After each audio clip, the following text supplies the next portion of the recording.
Hi all, in the previous sessions we had discussed about the planning process of management. Today we will start our discussion with the decision making, that is unit 3 module 1. So what is decision making? Decision making is the process of choosing between two or more alternatives. What I mean to say is, in decision making we will be having choices, and based on our requirement we are going to choose one of the choice and we take it forward as a decision. So let us understand the meaning of decision. Meaning of decision or decision making is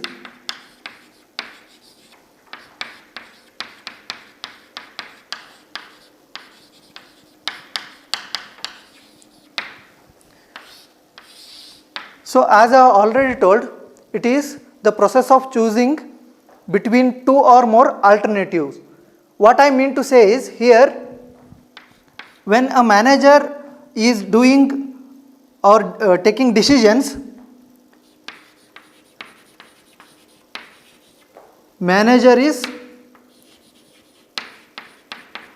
choosing. That is the first thing one needs to understand. The second one is, manager has alternative solutions.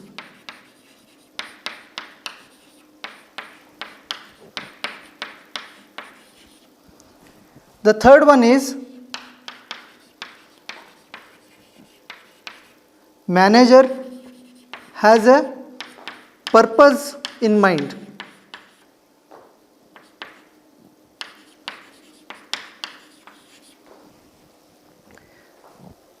When we say a manager is deciding, he is actually choosing. He is consciously and deliberately trying to decide what to do next. Next we have is, manager has alternative solutions. If at all you don't have any alternative solutions, there is no need of decision only, right? If you have only one solution, no alternatives, means you have to go with that solution, and it is not called as a decision making. Third one is, manager has a purpose in mind. That is, the purpose is achieving the goal or moving one step forward in achieving the goal. Both can be possible here. That's why when we say decision making, all the three aspects will be considered, and we can conclude that by decision making, manager is choosing alternatives, choosing among the alternatives so as to achieve the purpose or goal which he has set. That is the meaning of decision making. Next we will see the types of decision making.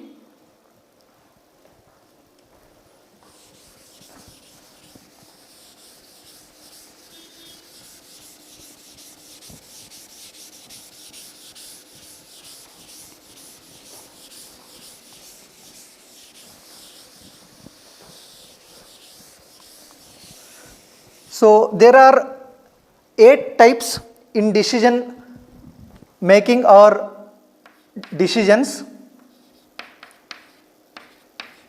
Types of decisions.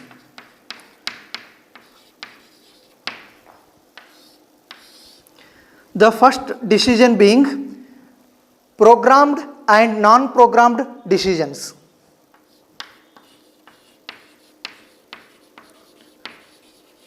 Programmed and non-programmed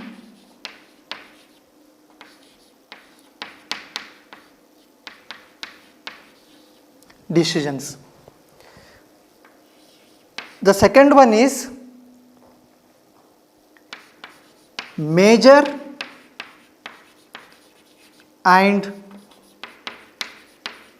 minor decisions. Third one we have is routine and strategic decisions.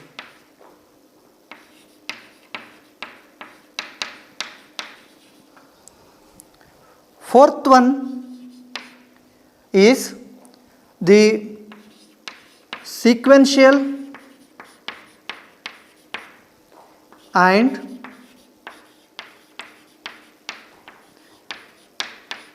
bear by the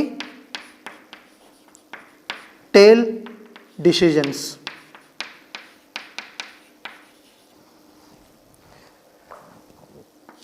The fifth one we have is individual and group decisions.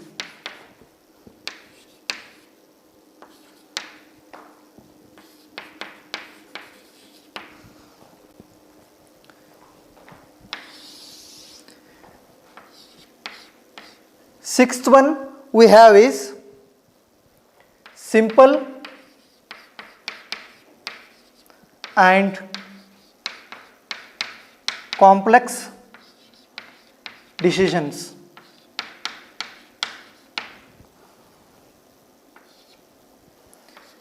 Seventh one is heuristic and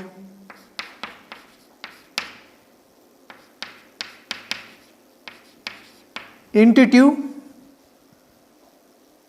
decisions.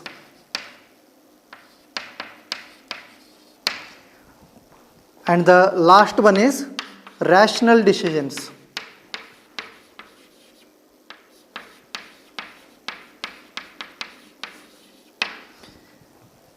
These are the types of decisions we come across.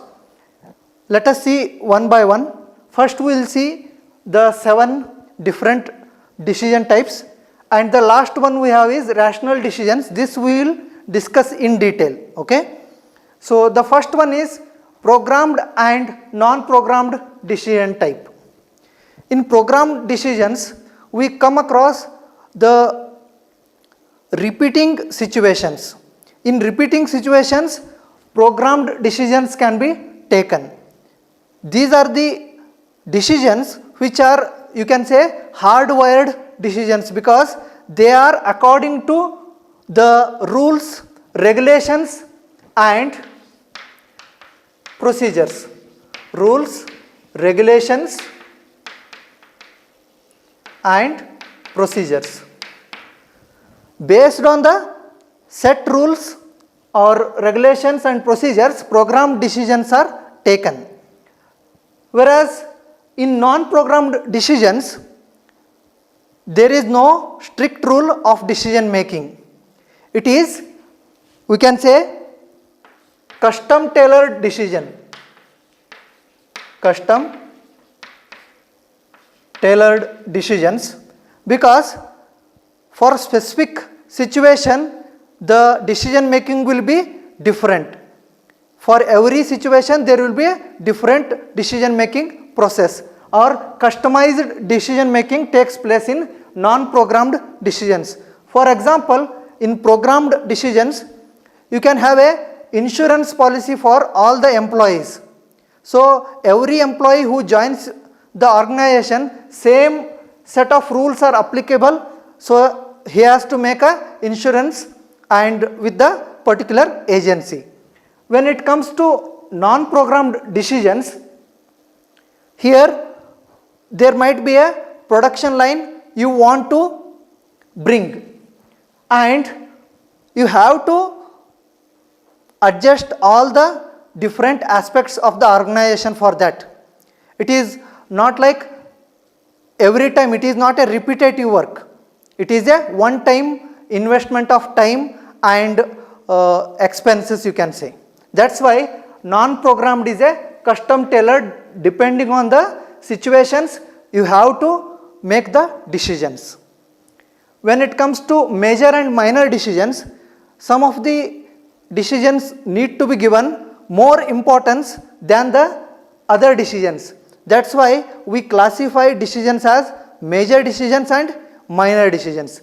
In major decisions we can take an example of recruiting a general manager for the organization, which is a major decision. Based on that, different things in the organization can change.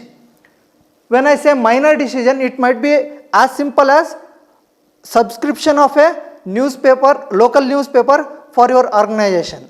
Giving subscription, that is a very simplest decision, or you can say minor decision. Next we have is routine and strategic decisions. In routine decisions, they are actually called as the routine decisions are actually called as supportive decisions. They support the strategic decisions. They are used for increasing the efficiency or contributing to the efficiency of ongoing works. Whereas strategic decisions are the long-term decisions taken by the top level managers, and they have a effect on the future of organization. Here routine decisions, they don't have much role to play, but efficiency in the present is very important in these kind of decisions. Effectiveness in the future is important in strategic decisions. Next we have is sequential and bear by the tail decisions. In sequential decisions, the decisions are taken such that the result of one decision will be used for the next decision. What I mean to say is, in sequential decisions, a series of decisions are made so as to solve the main problem.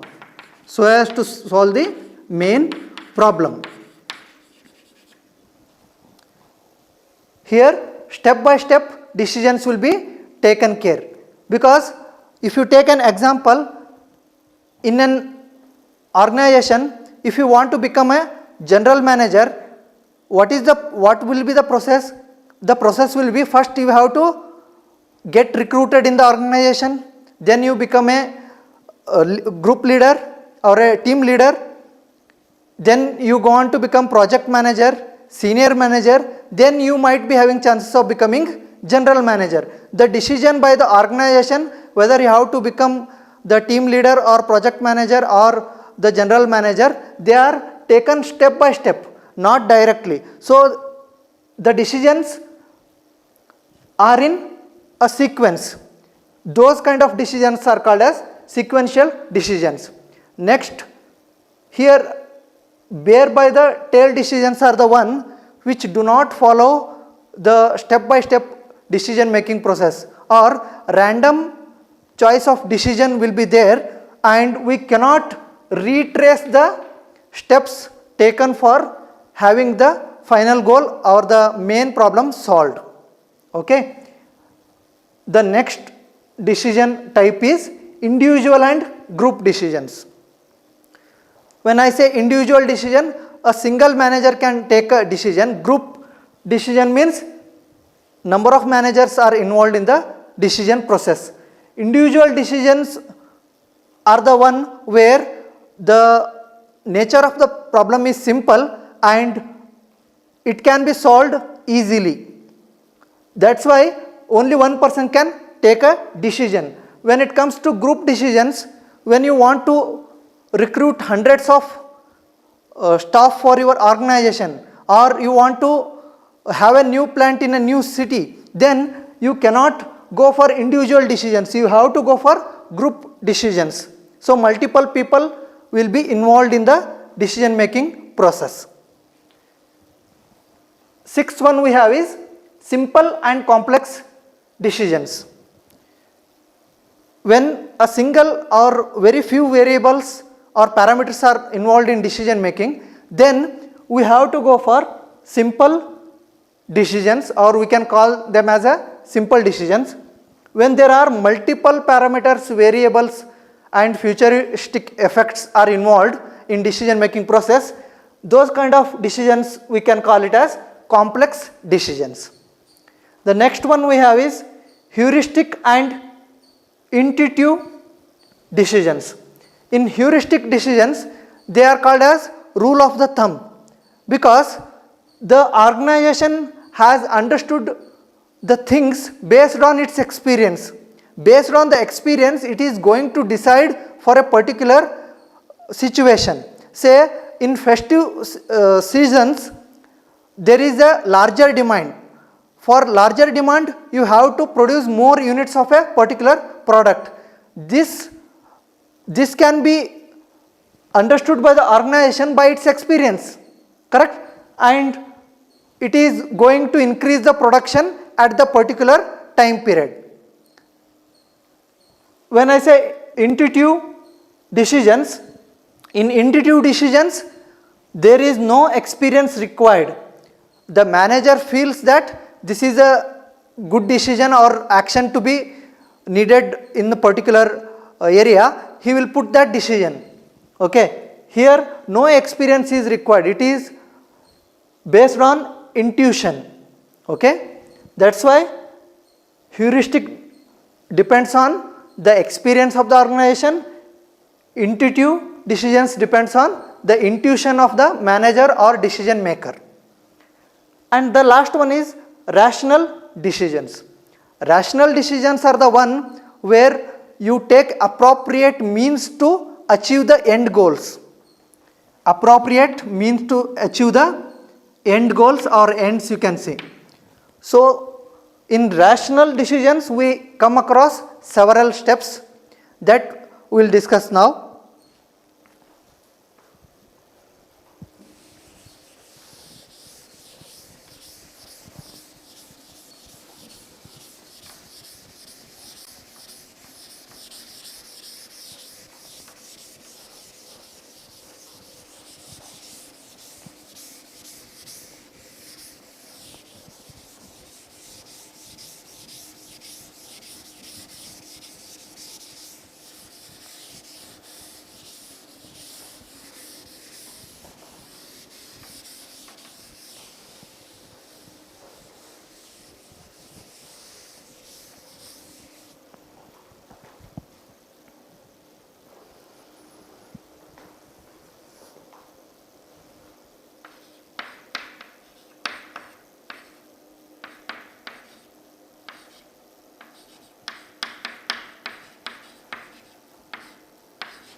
Steps in rational decision making.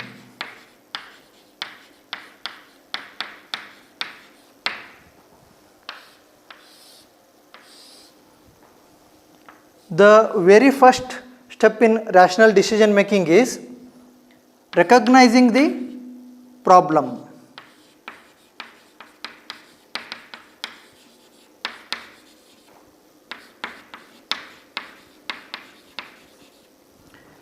The next step is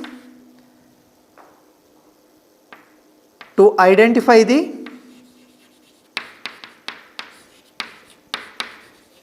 priorities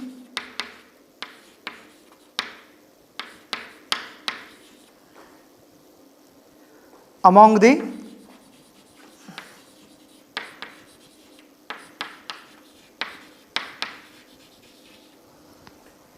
deciding or identifying the priorities among the problems is the second step.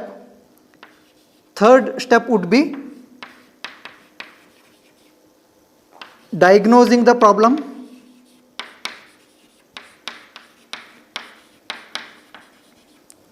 Fourth step we have is developing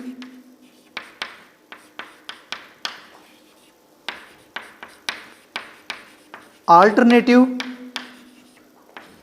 solutions. Fifth one, measuring and comparing consequences.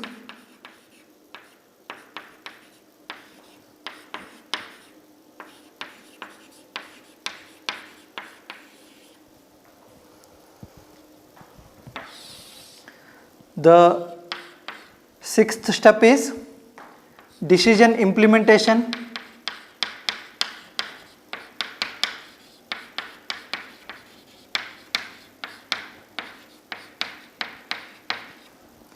and the last step is follow up. Okay, these are the steps involved in rational decision making, or in general you can say decision making process. So the same steps can be depicted using a process flow block diagram. Okay, so let us first discuss the first step, which is recognizing the problem. Manager has to constantly search for problem in his environment, that is inside the organization or external to the organization. Then he will come up with problems that might be from the employees or subordinates, or it might be arising because of the failure of the products, or it might be because of more number of complaints from the customers. So first he has to recognize the problem. In that way he enter into the decision making process. Next, once the problem is recognized, he has to identify the priorities among different problems. It is not like only one problem will be there in an organization at a time. There might be multiple problems arising in the organization every day. So he has to set the priorities or decide the priorities in the problems, and how he has to set the priorities based on whether the problem is major or minor, or it is having the issues concerned to future of the organization, or is it going to affect the organization in a very harsh way. All those things need to be considered before the priorities are set. He can solve few of the problems and few can be given to subordinates. He can solve the major problems on his own, and minor problems he can distribute among the subordinates, and thereby he can minimize the workload on himself so that major problems can be solved easily.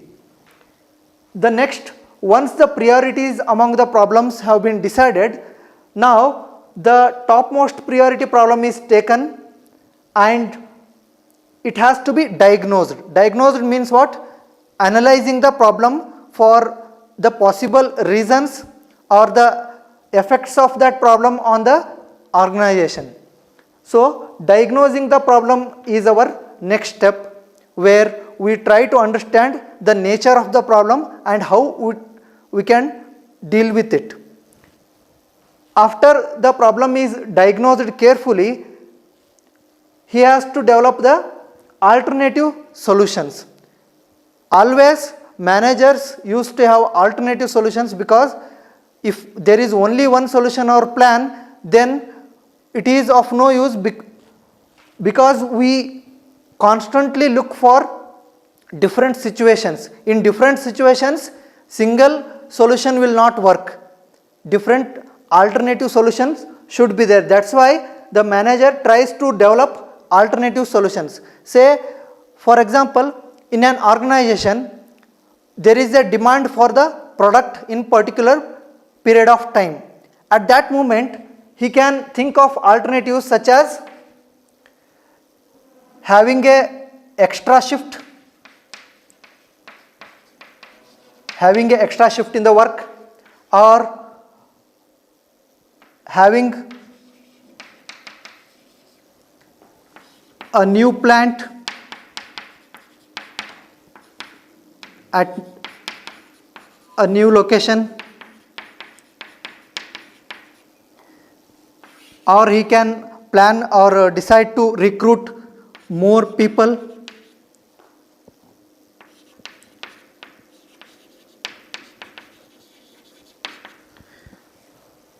More people will be recruited so as to demands of the customer satisfied. Correct? So that is about developing alternative solutions, where you come up with multiple solutions and then you go for measuring and comparing the consequences.